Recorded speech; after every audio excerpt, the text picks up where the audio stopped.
Presente, ingeniero. Buenas tardes. Jordi Mori, Joel Moya, Ronaldo Oyola, Gino Perales, Jason Ramírez, Oliver Ramírez, Mónica Rodríguez, Alexis Rodríguez, Gerardo Presente, ingeniero. Rojas, Presente, ingeniero, buenas tardes. Alexis Rodríguez, Ingeniero, Alexis. presente. Ya, Presente. Gerardo, presente, ingeniero. bien. Franklin Rojas, Heidi Romero, Ángelo Rosales, Yamila Saboya, Joan Sánchez, Caleb Cerruche, Jorge Cimarra, Kevin Yacolca, Jarden Zapata. Bien, Zapata presente.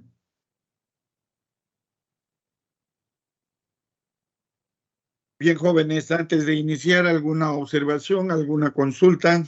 Ayer creo que se les entregó sus exámenes. ¿Alguna duda?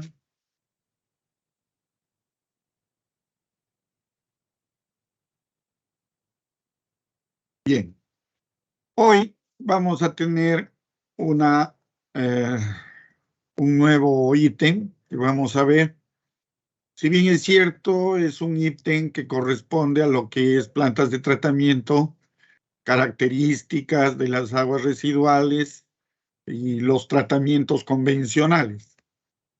Básicamente vamos a ver muy rápidamente a lo que se refiere de las plantas de tratamiento, las características del agua residual y básicamente lo que es el tanque séptico, el tanque IMOF y la laguna de estabilización. Lo que vamos a ver se encuentra todo en lo que es el Reglamento Nacional de Edificaciones, en lo que corresponde a tratamiento de aguas residuales. No hay otra cosa que sea aplicable en nuestro medio, es lo que nosotros utilizamos. Como ya les dije en la clase, me parece en clases anteriores, no vamos a entrar mucho al detalle en lo que es el tratamiento mismo, porque básicamente eso lo desarrollan personas especializadas en ese campo, que son los ingenieros sanitarios. En el tratamiento de aguas residuales interviene mucho lo que es procesos químicos, ¿no? Y bueno, no es mucho nuestro campo. Si bien es cierto, debemos tener conocimiento como cultura general, digamos, pero no vamos a profundizar tanto en esos conceptos. Lo que sí básicamente nos interesa es el dimensionamiento de lo que es un tanque séptico, de un tanque IMOF, de repente de una laguna de estabilización, con la idea de su construcción, porque básicamente estas estructuras las construye un ingeniero civil. Entonces, la idea es simplemente, digamos, familiarizarnos con los procesos de tratamiento para tener conciencia y tener digamos, claridad en que las dimensiones que se presentan en el proyecto de un tanque séptico, de un tanque IMOF o de una laguna de estabilización deben respetarse, porque variaciones que puedan suceder en las estructuras afectan en el comportamiento hidráulico de la estructura. Vamos a ver, por ejemplo, que entre la entrada del afluente en el tanque séptico y en el tanque IMOF y la salida, que es el efluente, ¿no? Tiene una diferencia de 5 centímetros. Si nosotros lo vemos de una forma no técnica, pues 5 centímetros no es nada, ¿no? Entonces, acá vamos a ver el por qué es necesario mantener esa diferencia y cumplirlo. La norma que se ajusta a, digamos, a lo que vamos a ver, ya le hemos dicho, es la norma IES 020, que es la de tanques sépticos. Esta norma, si bien es cierto, no pertenece a la parte de tratamiento a las normas de saneamiento. Las saneamientos son las OS, pero en nuestro reglamento existe esta norma IS que es específicamente para tanques sépticos. Ahí en la norma nos dan una definición de lo que es el tanque y nos dan algunas definiciones de lo que es afluente, fluente, grasa y todo ese tipo de cosas. Lo interesante que queremos ver es que en lo que es la descomposición, digamos, de la materia orgánica dentro digamos, de las aguas que se desechan, de las aguas hervidas, existe un ciclo, digamos, de descomposición de esa materia orgánica hasta que se vuelva materia inerte, ¿no? Por lo general, pues, cuando empiezan a descomponerse, se generan gases y unos gases de olores desagradables. Entonces, esos tratamientos que se le dé a esas aguas para luego vertirlos a cauces naturales o algún lecho o a un cuerpo de agua, tienen que ser estabilizadas. Esa carga orgánica debe ser estabilizada, es decir, transformarse en materia inerte. Básicamente, el tanque séptico, como lo indica la misma norma, es un tanque de sedimentación, dice, de acción simple porque simplemente ingresa la carga y se sedimenta. Nosotros ya conocemos el proceso de sedimentación, ¿verdad? Simplemente que por peso propio se sedimenta, ¿no? Dentro de los lodos que se sedimentan también se dan procesos biológicos, ¿no? Se da la degradación de la materia orgánica, es decir, se descompone por acción de algunas bacterias.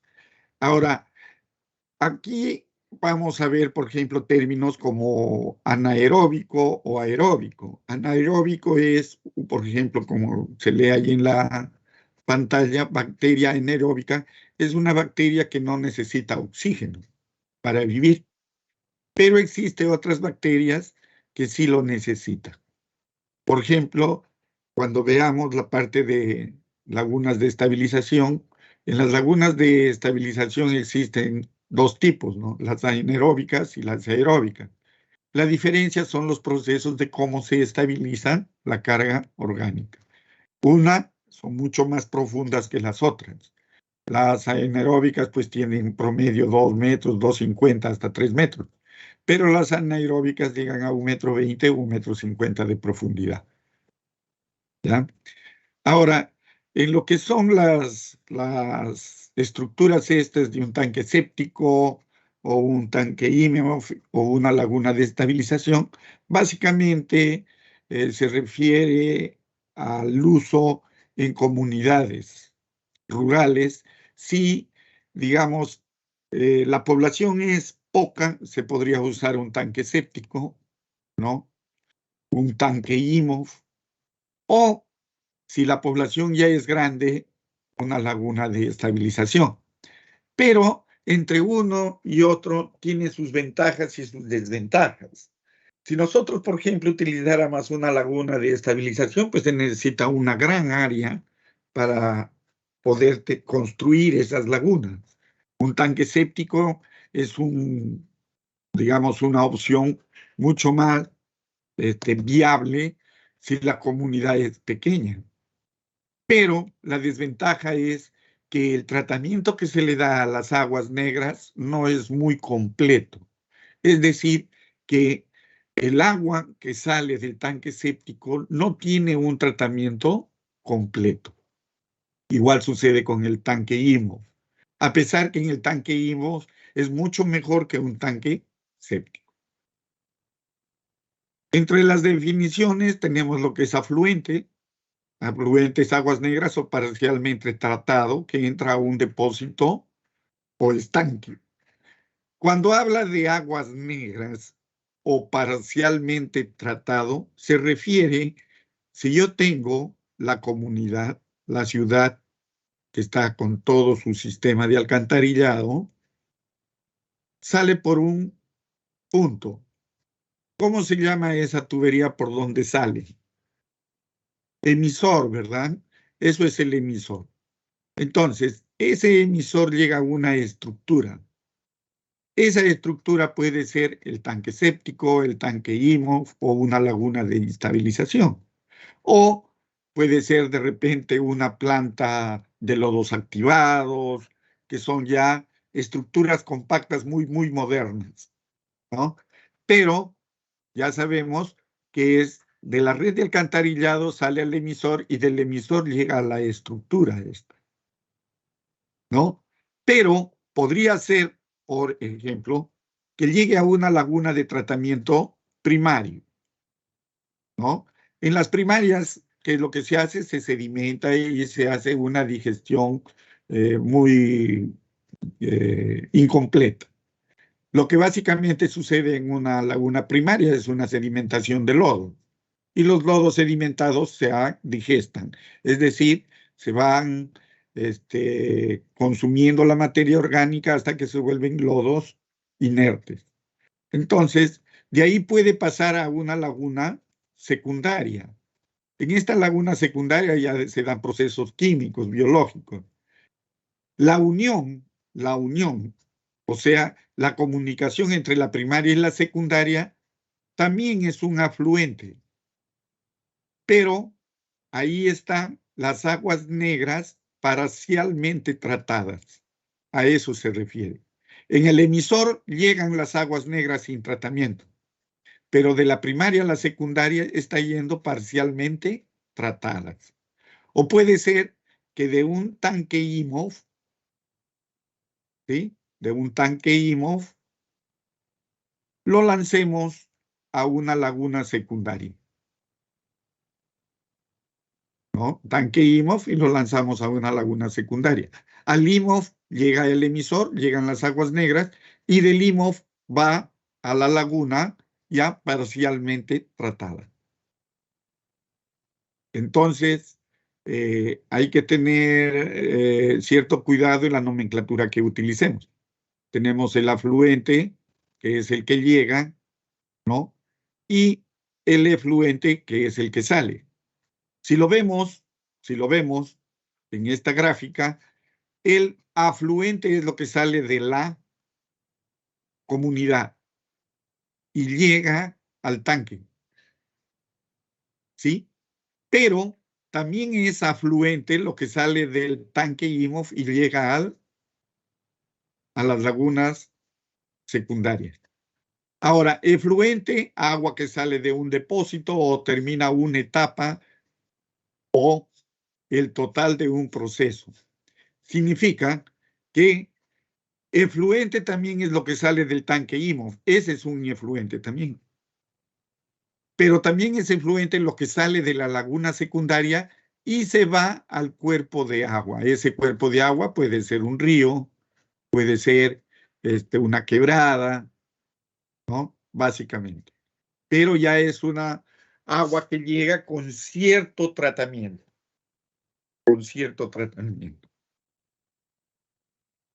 Grasa, en aguas negras el término grasa incluye, dice, las grasas propiamente dichas, ceras, ácidos grasos libres, jabones de calcio y de magnesio, aceites minerales y otros materiales no grasosos. A todo eso se le llama grasa.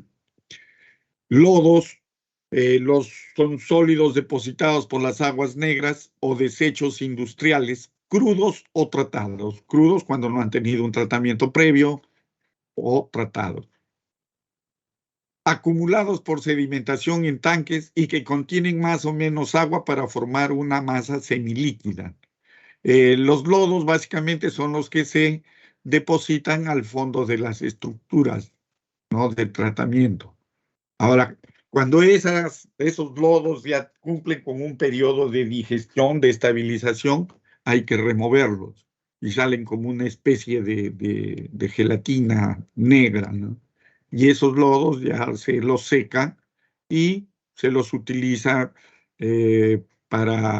como abono o en su defecto se los entierra.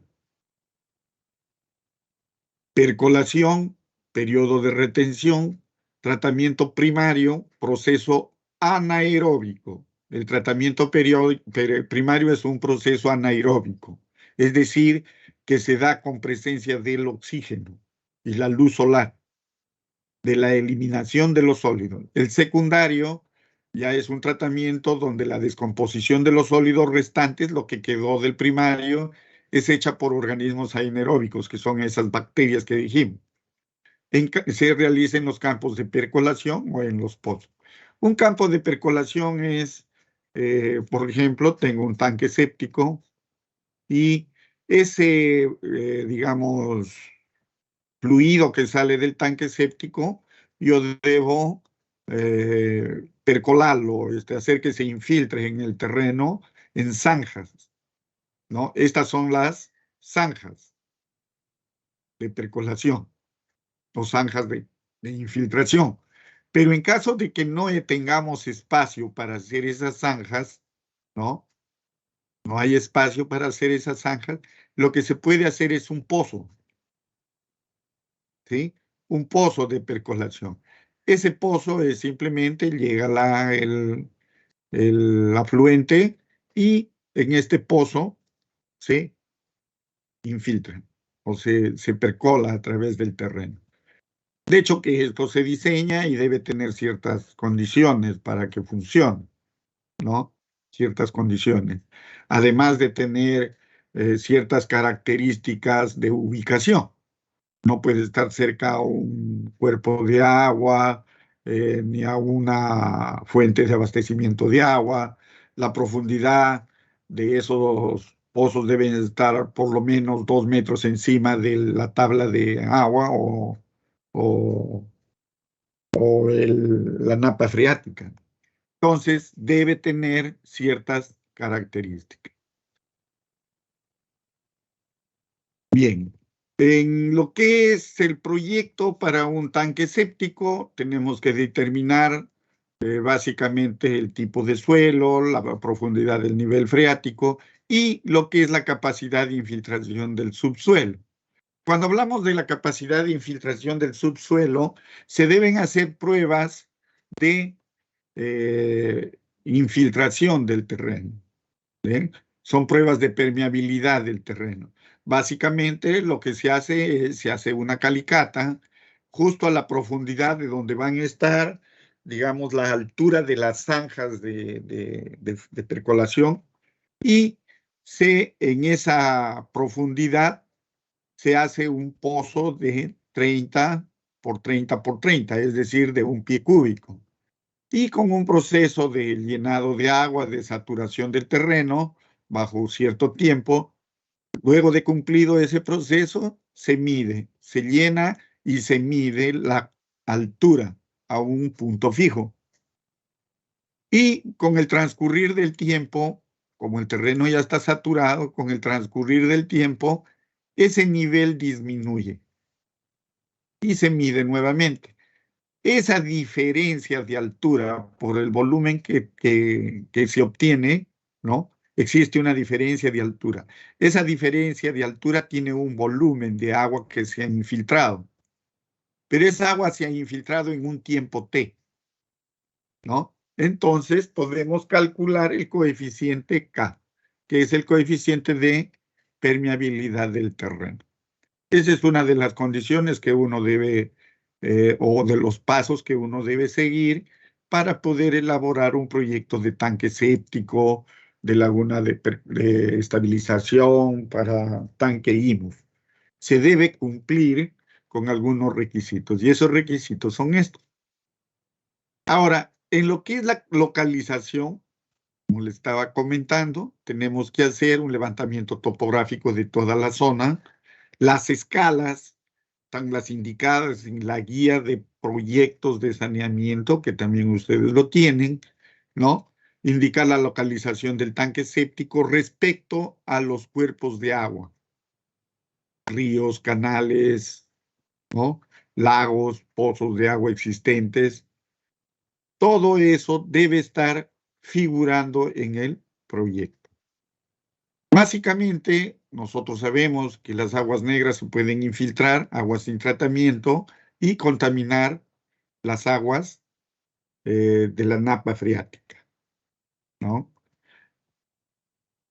Tuberías de recolección y conducción al tanque séptico básicamente son las tuberías de ingreso y salida del tanque, más los accesorios que están en el interior. Se debe tener cuidado porque en estas tuberías, si existiera alguna falla, alguna fractura, alguna rotura, pues simplemente esa agua negra sin tratar se infiltraría y contaminaría toda la zona. Básicamente, esta norma, la IS 020, es una norma que prevé mucho ese tipo de accidentes. Si ustedes han visto, por ejemplo, en Pucallpa, cuando hacemos pistas, ¿qué encontramos en la calle, en las zonas de veredas, de las viviendas? Tanques sépticos. Pero tanques sépticos que lo utilizaron y nunca les dieron un tratamiento, que nunca les dieron un mantenimiento. Y a las finales, ¿qué ha sucedido? Pues contaminan todo el agua de la napa. Entonces, básicamente, esta norma lo que trata es de evitar esa situación, con las recomendaciones que da. Diseño. Para el diseño de los tanques sépticos, básicamente, un tanque séptico es una caja. Es una caja. Vamos a verlo por aquí. Un tanque séptico es esto. Es una caja. ¿Sí? Donde el nivel de, digamos, el terreno se encuentra a cierta altura. No está dibujado ahí. Pero el terreno, la profundidad del tanque debe tener ciertas características.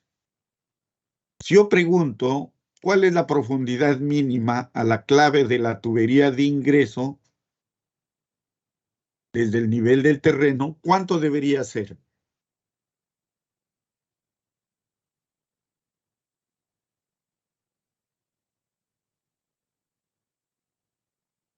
Señor Gino.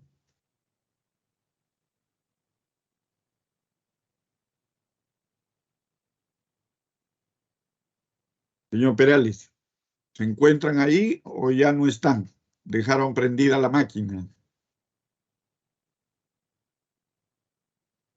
Bien, parece que no está. La señorita Carol.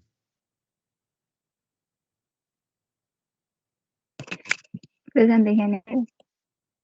¿Me puede decir usted qué profundidad debe tener la tubería de ingreso del terreno a la clave del tubo?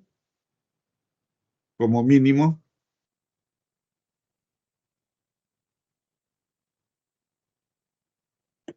30 centímetros. Bien, 30 centímetros. Eso significa que no ha leído nada, señorita Carol. Esto fue una pregunta que se les hizo en su examen, la altura de enterramiento. Y significa que si existe tránsito debería ser 1 metro, y si fuera un jardín, ¿cuánto serían los 30 que dice la señorita? Pero básicamente la profundidad sería 1 metro. ¿Sí? 1 metro. Hablando de 30 centímetros, no podría ser 30 centímetros a menos que este tanque séptico esté en el aire. ¿Sí? Bien, si hablamos de 1 metro, Si hablamos de 1 metro como tubería, como profundidad mínima, esa profundidad ya nos da una altura de ingreso. Las tuberías podrían ser de 4 pulgadas, lo que es lo que sale de una vivienda.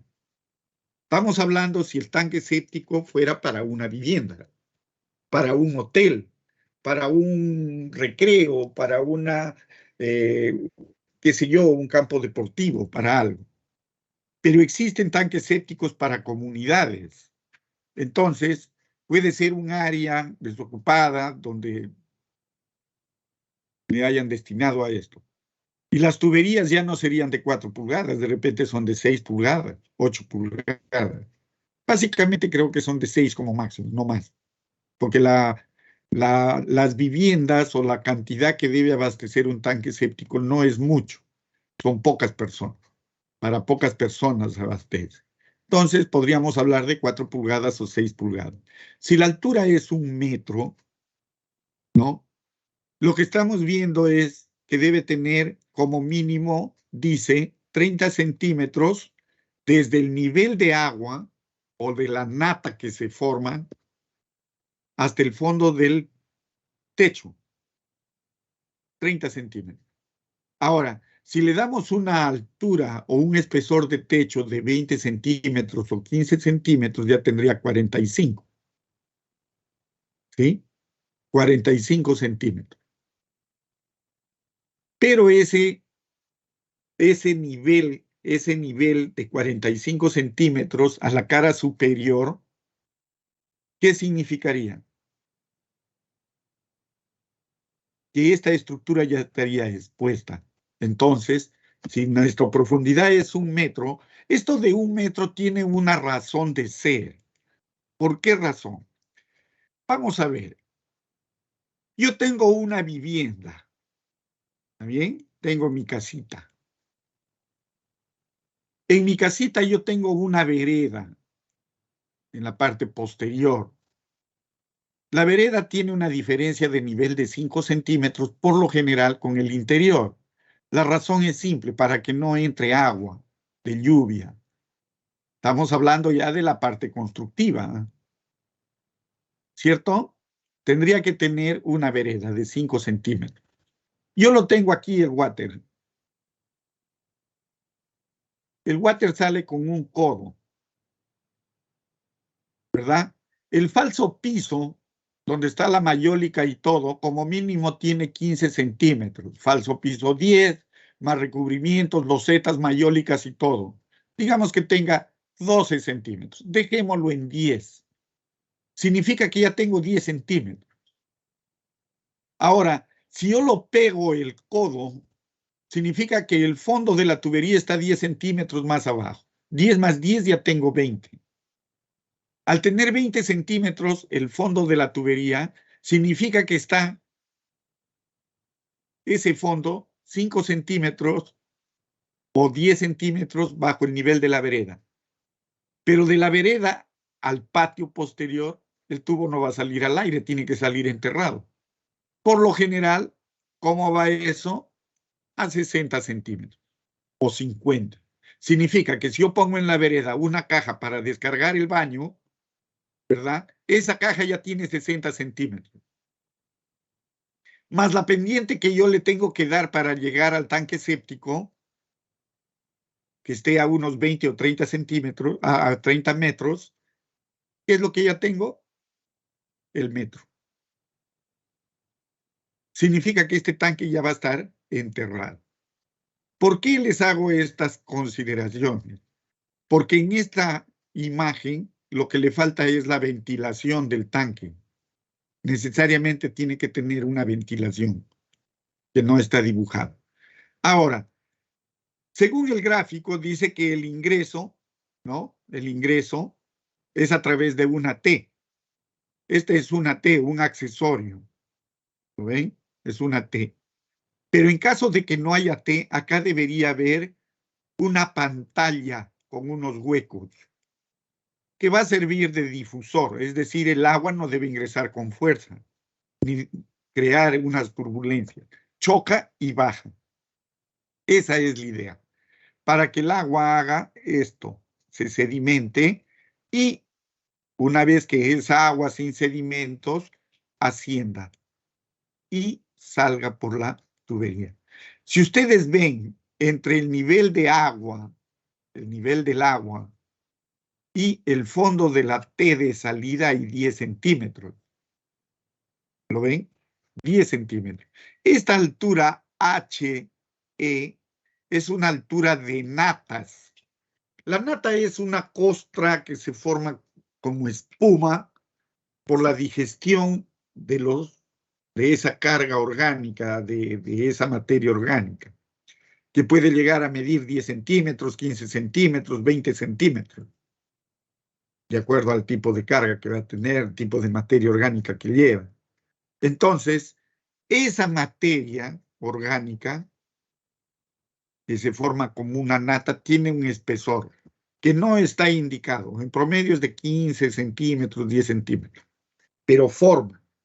Entonces, si lo vemos desde el ingreso, ¿no? Desde el ingreso hasta la salida, en promedio ya hay 20 centímetros. Pero la salida de los tubos, ¿no? Del tubo de salida y el desnivel con el tubo de entrada es 5 centímetros. Ahora, si yo construyo mal el tanque, lo puedo hacer de repente al mismo nivel. Y ahí empiezan los problemas, que no trabaja bien el tanque, genera malos olores, un montón de problemas. Por eso las recomendaciones deben cumplirse. Ahora, vemos en el fondo del tanque una pendiente de 2%, pero hacia la tubería de entrada, hacia el ingreso. ¿Por qué no al otro lado? Porque se trata de evitar que los sólidos sin digestar salgan. Esa es la idea. ¿Ya? Entonces, ya conocemos lo que es un tanque séptico. Este es un tanque séptico que tiene ciertas dimensiones.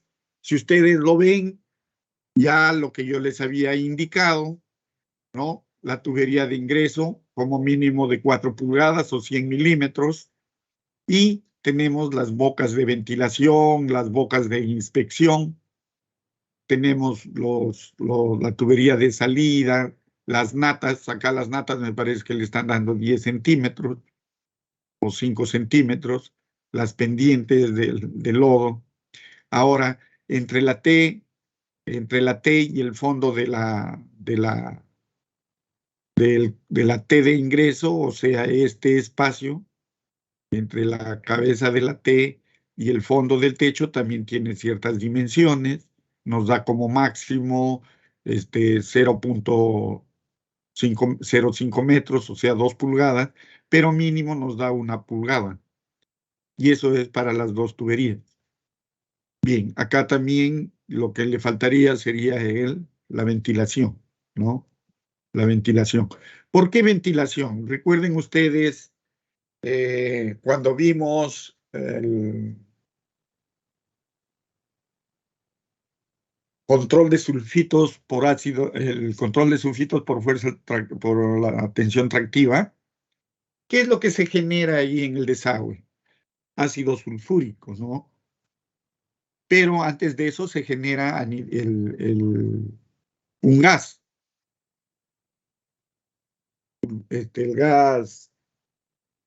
Un gas sulfúrico es, ¿no? Anhidrido sulfúrico, los sulfitos. Entonces, lo que se trata es de que ese gas se ventile, se salga. Básicamente ese es un veneno. Bien.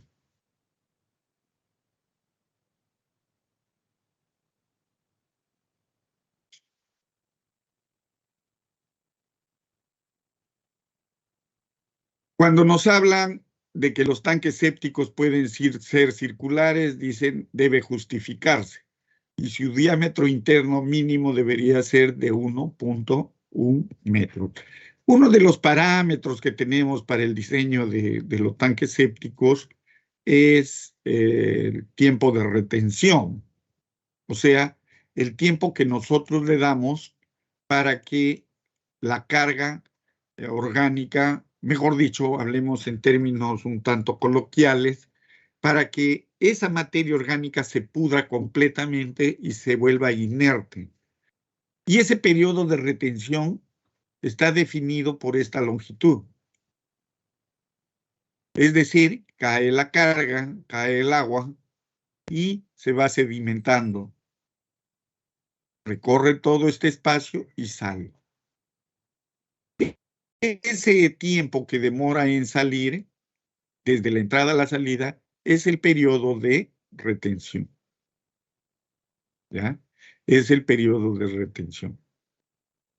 Bien, si nosotros hacemos un tanque séptico circular y que el mínimo interior sea 1,10 m, significa que entre la entrada y la salida simplemente habrá 1 metro. Porque cada tubería que tenga 2 pulgadas, y ahí tengo el 1,10 m. Y el recorrido que haga sería 1 metro. Creo que no es muy práctico hacer, ni muy conveniente hacer este tipo de tanque séptico.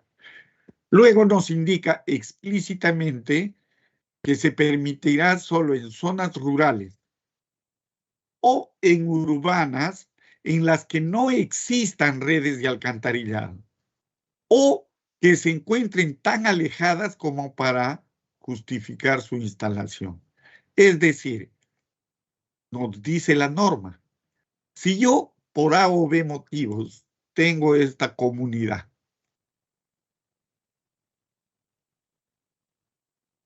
por ejemplo, Pucallpa, tengo esta comunidad. El agua debe salir por acá a la planta de tratamiento o a las lagunas.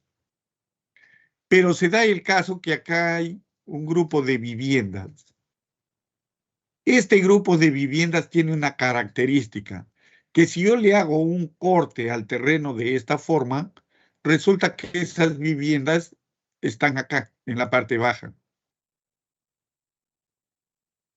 Ahora, por la misma concepción del desagüe, como ustedes ya lo han hecho, y me imagino también ya encontraron este pequeño problemita por la forma de cómo han dado sus cotas, sus curvas a nivel, estas casas, estas viviendas están bajas respecto al resto.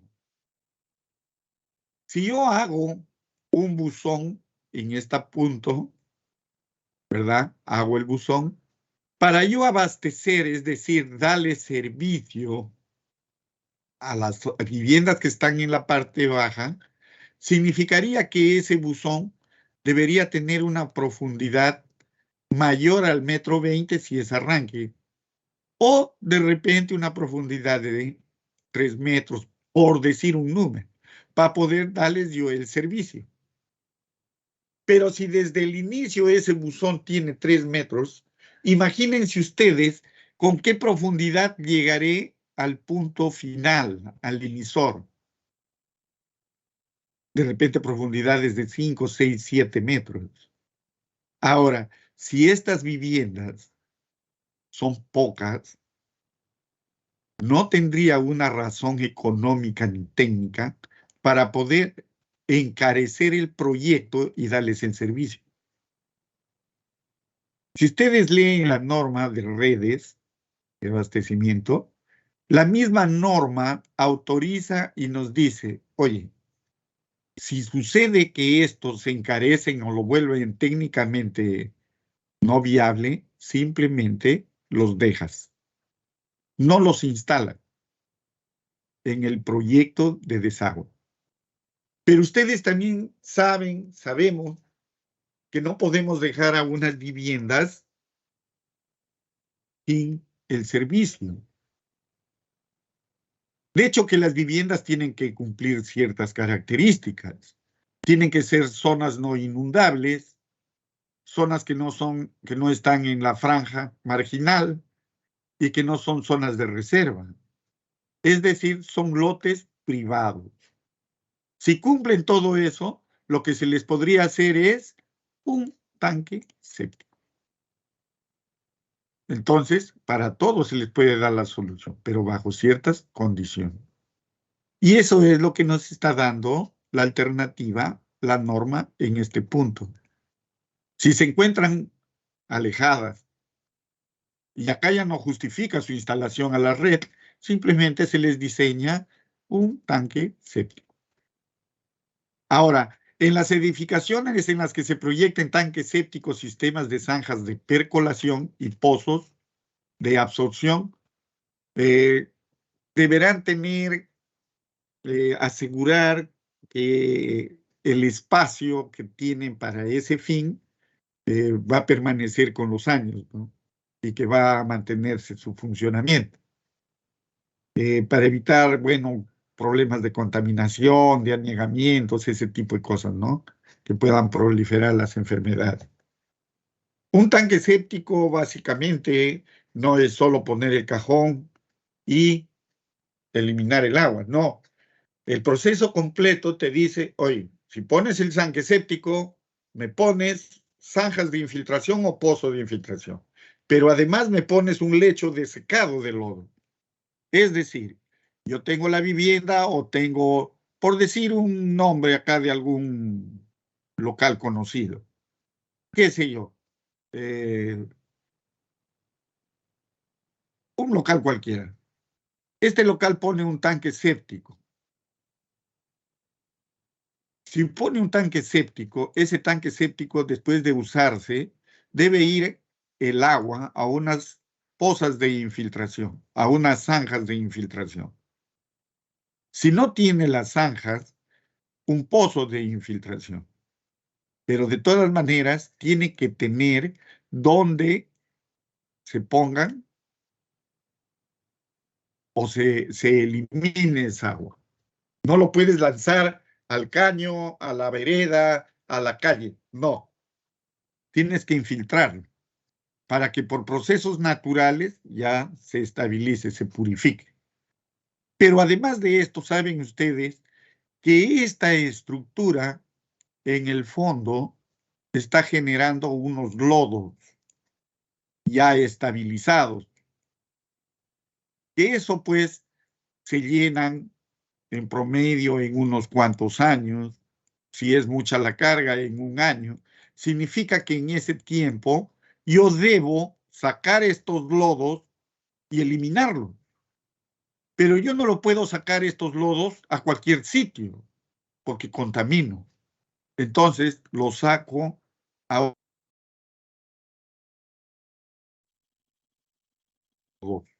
que tiene un diseño específico. Estos lodos los deposito acá, una vez que se secan, o bien lo utilizo para la agricultura, o lo entierro, pero ya son lodos estabilizados. Es decir, no solo es la estructura del tanque, hay que tener esas estructuras adicionales para que funcione. Igual es el tanque IMOF, igual es las lagunas de oxidación. Pero en una laguna ya no se hace esto, digamos, estructuras de percolación, sino que esos volúmenes de agua ya se los bota a los ríos, a los quebradas, a un cuerpo de agua. Bien.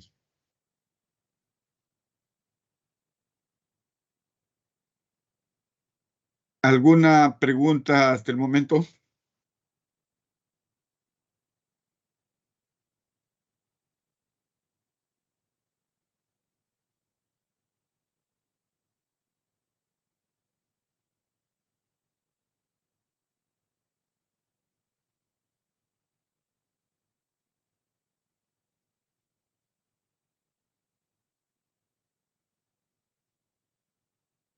Bien. Por lo general, cuando el líquido cloacal o las aguas hervidas ingresan a los tanques sépticos, estos deben estar retenidos cierto tiempo ahí para que se dé ese proceso de estabilización. Y ese tiempo que se va a retener es el que nos va a dar el volumen del tanque. Por lo general, esos tiempos varían entre 8 horas, 12 horas, 10 horas. Y eso nos va a determinar esas alturas, las dimensiones, ¿no? Altura, largo y ancho de esa cámara de digestión. Pero no solo eso, sino que también en base a esas dimensiones debemos darle esa altura libre, todas esas situaciones. hay que tener, repito, cuidado en el diseño. No puedo diseñar un tanque séptico porque me lo están pidiendo. Hay que tener cuidado en considerar todas las estructuras.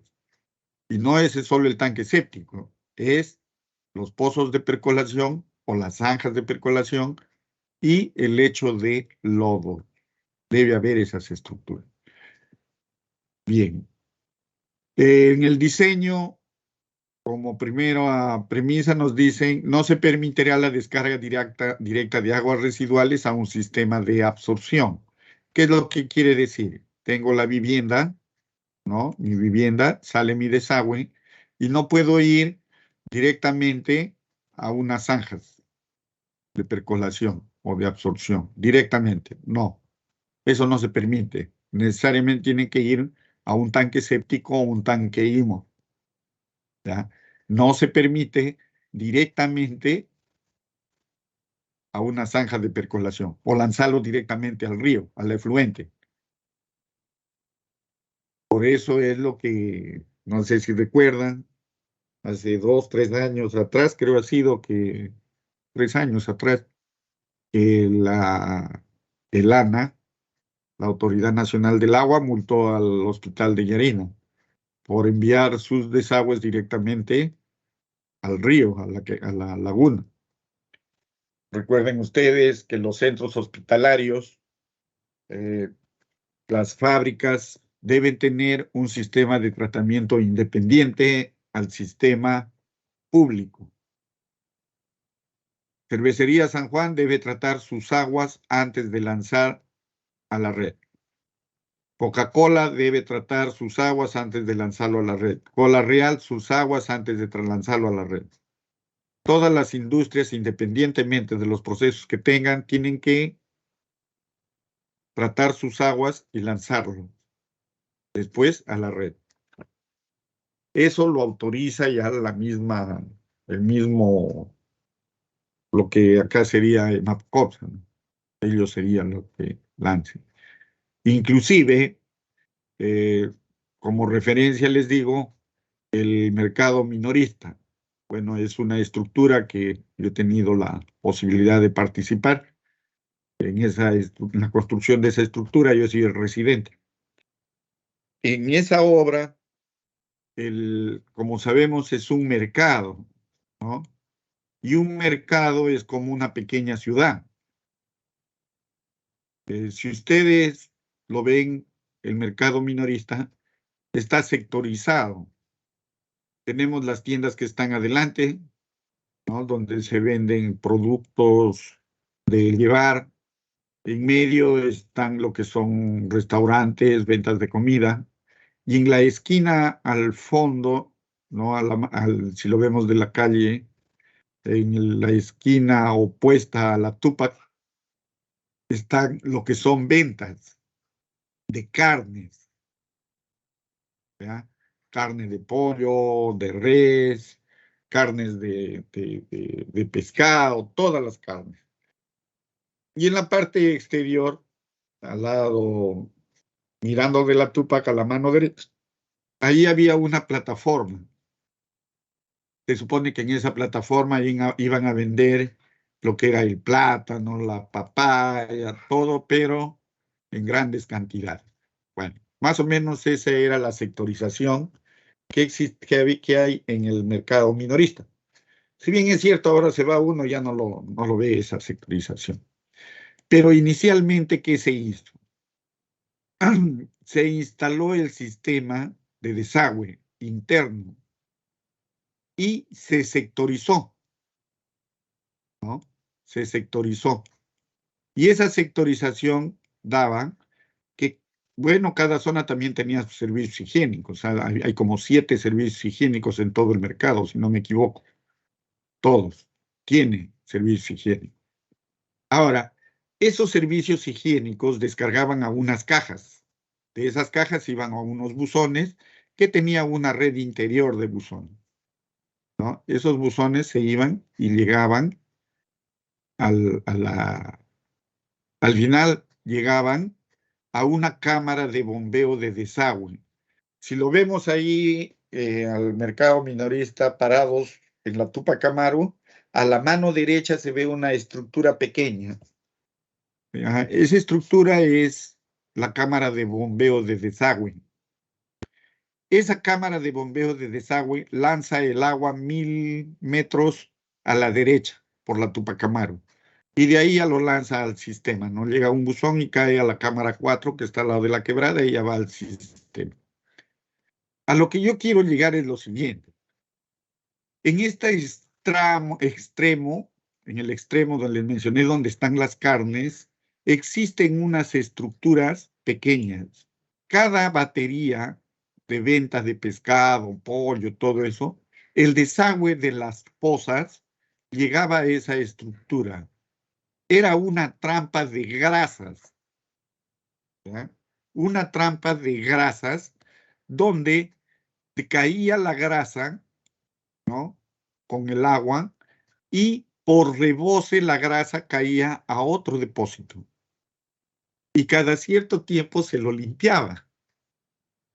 Pero cuando existía, por ejemplo, en la trampa de grasas que estaba al lado de la venta de carnes rojas principalmente, tenía otra cajita más, donde llegaba unas natas muy, muy espesas, que esas sí lo recogían y lo eliminaban, ¿no? Y con las grasas estas también. Pero tenían mucho cuidado de que esa agua con sangre llegue a la planta de tratamiento. ¿Por qué razón? La sangre mata a las bacterias. Y no puede la bacteria, digamos, digerir la materia orgánica. Los mata. Y el agua no es posible tratarla. Por eso, los camales, los mercados, deben tener su propio sistema de tratamiento. Y luego de ahí, lanzarlo a la red pública. Lo que yo les comento es que estas estructuras han sido diseñadas por personas que conocen esto. Son gente especializada, los diseñó un grupo de ingenieros sanitarios. Nosotros como civiles, básicamente, ¿qué hacemos? Construimos el sistema, pero respetando esas medidas. Recuerdo muy bien que las cajas al inicio lo construimos. Construí, me parece, 2 cajas construí, porque eran profundas y tenían ciertas medidas. Les entregué a mis albañiles, construyeron las cajas. Cuando se puso en funcionamiento, nos llamaron y dijeron que no funcionaba, que tenía malos olores. Entonces, lo que se hizo es, cuando tú entregas una obra y no funciona, a eso se le llama vicio oculto. Y un vicio oculto es algo que no se ha previsto, que no se dio cuenta en su momento, pero debes corregirlo por tu responsabilidad con la obra, que en ese tiempo es 7 años, igual que ahora. Entonces, tomé las medidas, comparé con el plano y existían ciertas diferencias. En uno de los muros que dividían la caja estaba 2,5 centímetros más arriba. Y lo que hacía es que el agua demorara más en salir. La grasa demoraba más en salir. Y como estaba más arriba, se hacía una nata que se pegaba a la tapa y se volvía como una costra. Y simplemente ya no descargaba la grasa y se iba todo completo. Y eso obstruía los conductos, las tuberías pequeñas y empezaban los malos olores. Y justo de una pequeña batería creo que era de la venta de pollo o algo así, o de pescado, me parece. Entonces lo que se hizo fue, imagínense ustedes, abrir la caja con tremenda pestilencia, lavar la caja, picar la caja, limpiar la caja, reparar la caja y ponerla en funcionamiento. Solo por no cumplir con las dimensiones. Luego de ese trabajo, empezó a funcionar. ¿Cuál era la diferencia? 1 pulgada, 2,5 centímetros. Entonces, Cuando se trate de estructuras hidráulicas, uno debe cumplir con esas especificaciones. Recuerden ustedes, por ejemplo, los canales trabajan a muy pequeña pendiente. Si uno varía esas pendientes, pues simplemente no funciona. Bien. Luego tenemos en lo que es el diseño el tiempo de retención. El tiempo de retención lo calculamos con esta fórmula que está indicada: población servida, caudal unitario. Nosotros ya sabemos calcular este caudal unitario, ¿verdad? Lo podemos calcular por longitud de tubería o por área, ¿verdad? Tiempo mínimo de retención, se le está considerando 6 horas, pero esto puede variar entre 8, 12 horas. El mínimo es 6. Lo recomendable, a mi criterio, 12 horas. Los que conocen algo de esto han trabajado en Foncodes. Foncodes le da como mínimo 12 horas. La idea es que, si bien es cierto, uno le da mayor tiempo de retención, la estructura es más grande. Pero te aseguras de que se dé un tratamiento mucho más completo. Ustedes saben que Foncodes es una institución de bien común, de social, entonces cuida mucho estos parámetros ambientales. Y dentro de sus normas creo que le da esto 12 horas. Hay que tener cuidado en eso. El volumen del tanque, tenemos las fórmulas de aplicación. Básicamente en el diseño, la norma nos da el total. Esta es la altura de las natas, ¿no? De la espuma. Lo podemos calcular de esta forma. Y a las finales obtenemos nuestras dimensiones. El cálculo no es nada del otro mundo. Pueden encontrarlo en el mismo reglamento. Lo que he hecho acá es solo cortar y pegar las imágenes para tenerlo como referencia. Bien, en la construcción, básicamente es lo que yo ya les indiqué. Hay que tener cuidado con las posiciones de las tuberías, los diámetros de tuberías, las pantallas y la forma de los acabados. Recuerden ustedes que las aguas negras corroen el concreto. Recuerden, el concreto, también el acero, pero también lo corroen al concreto. ¿Por qué? Por esa situación de los sulfitos. Recuerden ustedes ese gas sulfídrico. Pues bien, ese gas más la humedad se genera ácido sulfúrico y comienza a corroer el concreto. Por eso, cuando uno diseña estas estructuras, si lo hacemos de concreto armado, tiene que tener una resistencia mayor a la una normal. De repente un concreto de 245, el recubrimiento del acero debe ser mayor y todo ese tipo de consideración, ¿no? Para cuando se diseñen este tipo de estructuras. Bien. En lo que es la operación y mantenimiento, recuerden ustedes que cada cierto tiempo se van a juntar lodos en el interior y debemos removerlos. Por lo general, yo calculo, normalmente nosotros hemos hecho el mantenimiento al año, año y medio, pero eso también tiene, digamos, el tiempo de limpieza depende mucho de la frecuencia de uso. Si el uso es mucho mayor a lo que de repente hemos considerado, el periodo de limpieza del lodo será menor, ¿no? Ese tipo de cosas. Ahora, las distancias donde debemos poner los lodos debe tener cierta separación para evitar los malos olores, para que los gases lleguen a las viviendas. Acá considera por lo menos 500 metros. Si hablamos de 500 metros, estamos hablando de medio kilómetro. En una vivienda en el campo podría ser, pero si estamos hablando de una vivienda en la ciudad, ¿qué hacemos con esos lodos? Pues bien, ahora ya conocemos, existen empresas dedicadas a la eliminación de este material. Y yo les voy a decir, porque nosotros lo hacemos como empresa, como constructora, nosotros construimos los tanques sépticos, ni siquiera lo construimos. Compramos los digestores, los biodigestores de plástico y lo instalas en los campamentos. La duración, 1 año, año y medio. Por lo general una obra 1 año, no dura más. Pero con esto, por ejemplo, del COVID, una obra duró 3 años. Y la supervisión nos exigió que limpiemos nuestros tanques sépticos. Ahora, ¿quién destapa esa cosa? Nadie, pues, se desmaya con el olor. Entonces se contrata empresas que hacen la eliminación y la limpieza de ellos. Y les digo que cuesta caro. Bien. En lo que es operación, este tipo de estructuras no necesitan mucha mano especializada para su operación.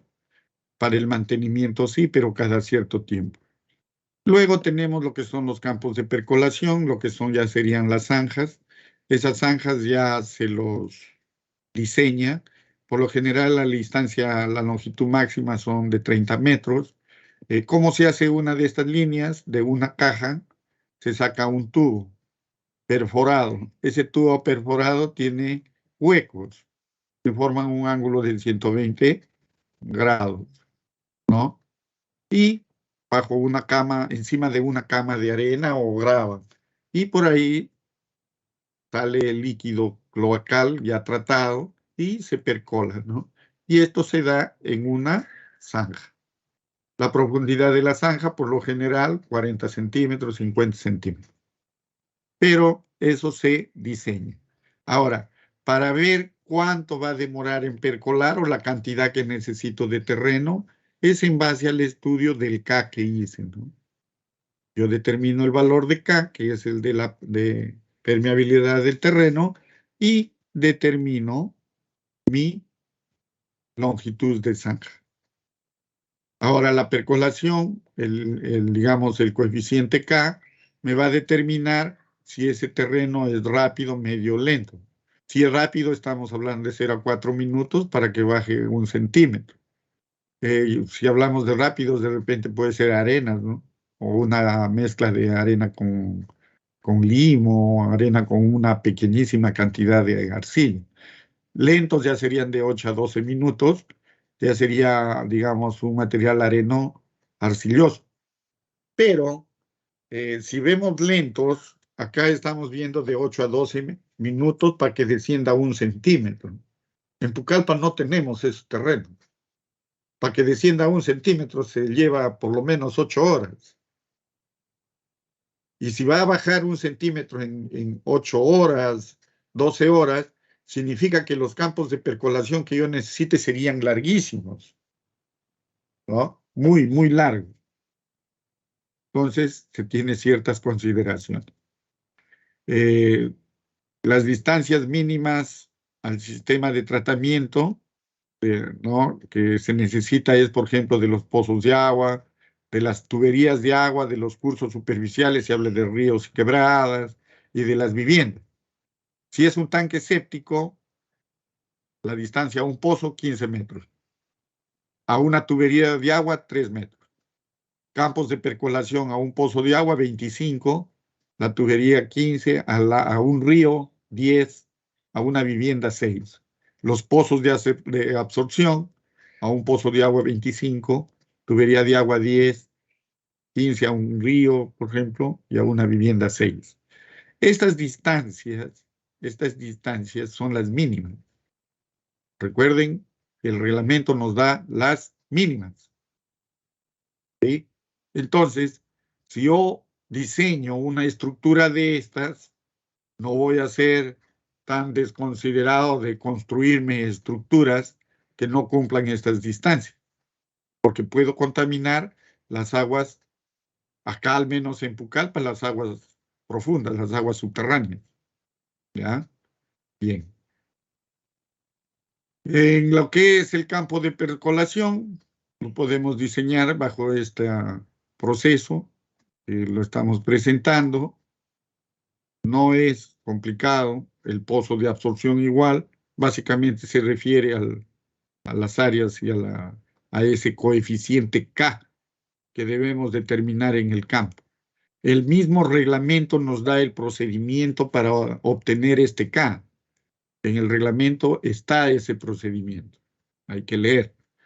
Las trampas de grasa también nos indica y nos dan un dimensionamiento de lo que son las trampas. ¿Ya? Esto es una imagen de lo que es el tiempo de infiltración para un descenso de 1 centímetro. Este es un gráfico del reglamento. ¿Ya? Un gráfico del reglamento. Bien, ¿alguna pregunta hasta el momento?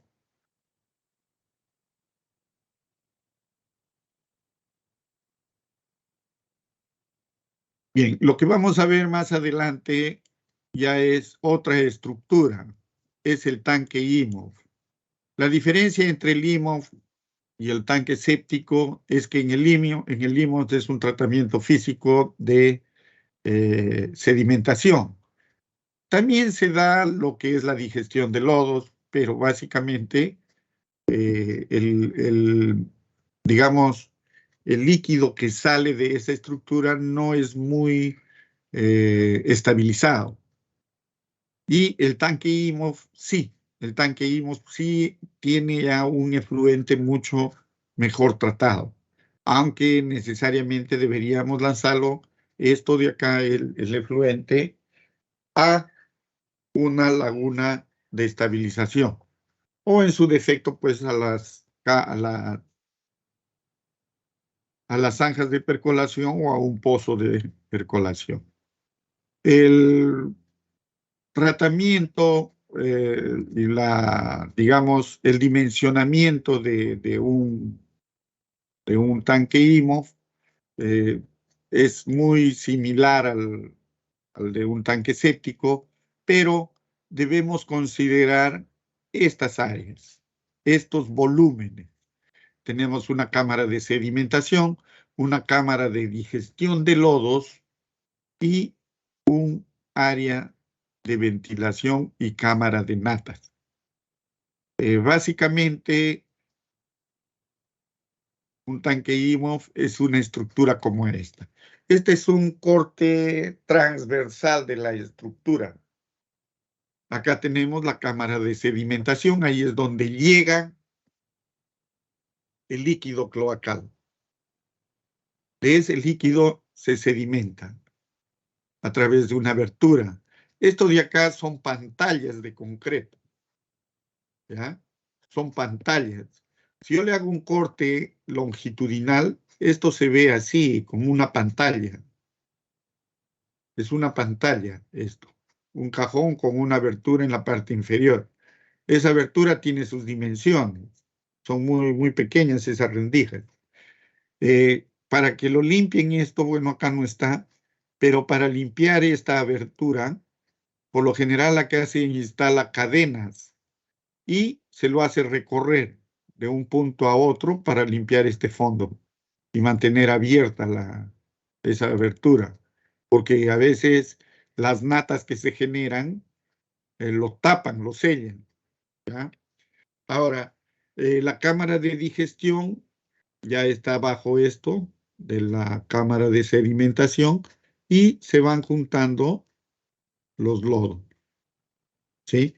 Ahora, esos lodos nosotros lo podemos eliminar a través de esta tubería que lo vemos que está inclinada. Por esta carga hidráulica, o sea, por la presión de esta agua, por presión, los sólidos, esos sólidos salen por esta tubería y se los puede llevar al campo de secado o al lecho de secado.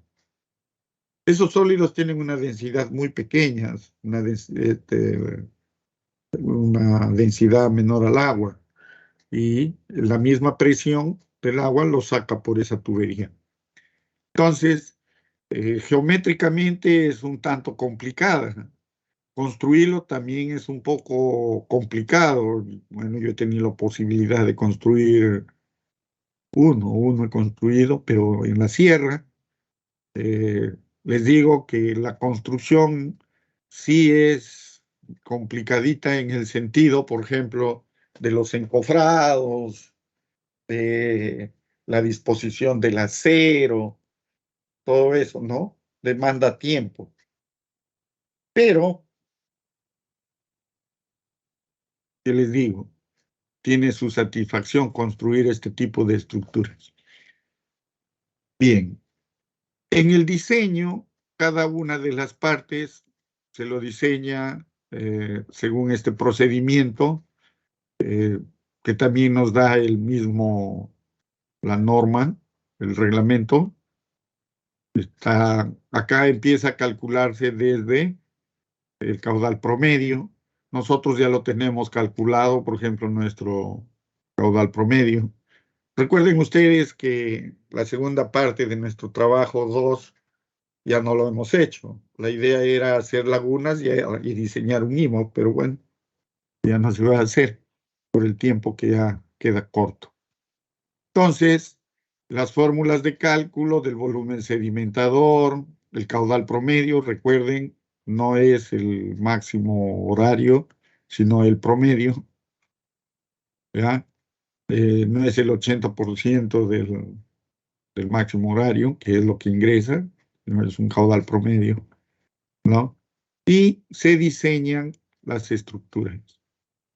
Si lo ven, las distancias que existen en ese huequito de la placa es de 15 a 25 centímetros, es muy pequeño, de 6 a 10 pulgadas, nada más, ¿no? Y eso se va a diseñar. Luego tenemos el diseño del sedimentador, las dimensiones que tenemos, de acuerdo a las temperaturas, tenemos el factor de capacidad, un parámetro para el cálculo del volumen del sedimentador, y tenemos ya lo que, digamos, de acuerdo a la temperatura, en lo que es tratamiento de aguas hervidas, influye mucho la temperatura ambiental. Son muy efectivas, por ejemplo, este tratamiento en lagunas, cuando la temperatura es baja, háblese de 18 grados, 20 grados como máximo. Por eso en Pucallpa es muy, digamos, difícil que una planta o un sistema de lagunas funcione eficientemente, porque las temperaturas en Pucallpa superan a los promedios. Estamos hablando de temperaturas de 30 grados, temperaturas de 28 grados. Entonces, no, digamos, el tratamiento es muy completo. Como nosotros tenemos, si ustedes ven, temperaturas mayores a 25, el tiempo de digestión es de 30 días. Son periodos cortos. Entonces, los tratamientos se vuelven un poco complicados cuando las temperaturas son muy elevadas.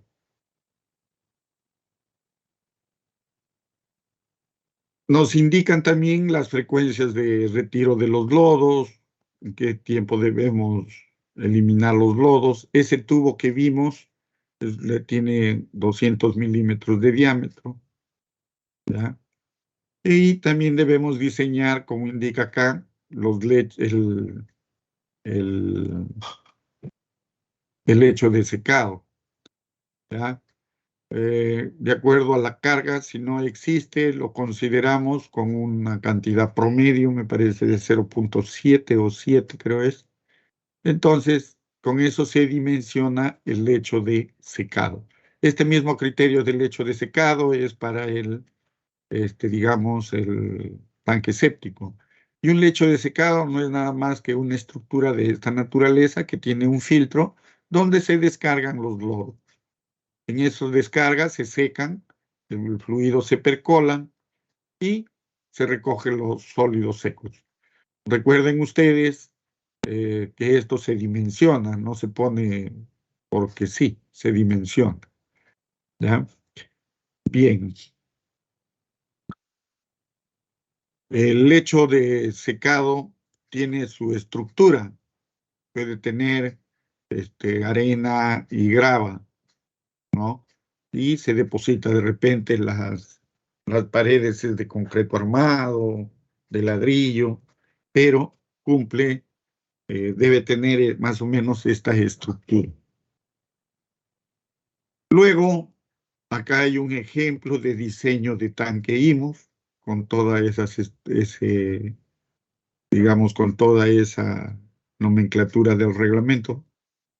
Podemos ya verificar, ahí están las dimensiones, las zonas y la estructura final, ¿ya?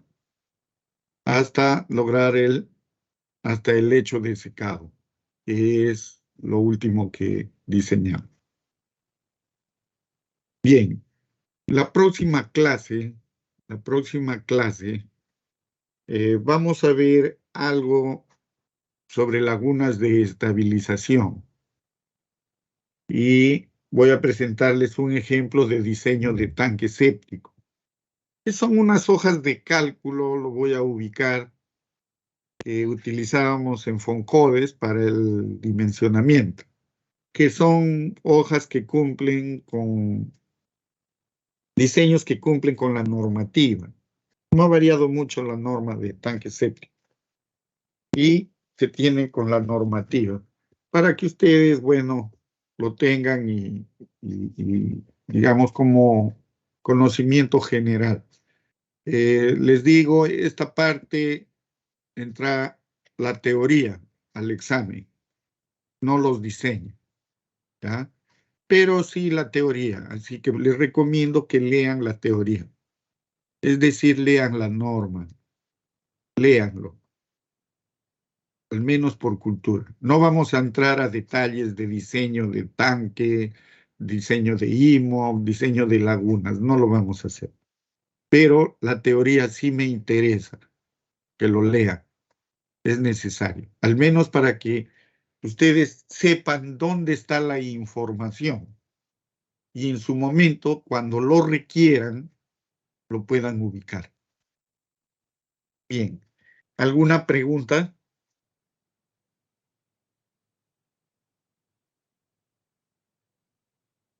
¿Preguntas?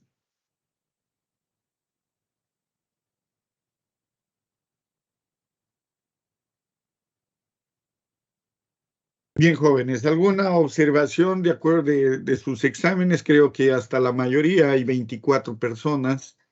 ¿Alguna observación de sus trabajos? ¿Alguna observación de lo que tienen que entregar? Les vuelvo a repetir, la próxima clase veremos algo de lagunas, lo que es teoría de las lagunas, algo también de un ejemplo del tanque séptico, voy a tratar de ubicar, y veremos un problemita, un ejemplo de diseño de colectores. Y con eso ya estaríamos listos para dar nuestro examen. Entonces, la próxima clase creo que es mañana, ya veremos eso, y con eso quedaría listo para el examen. ¿Preguntas?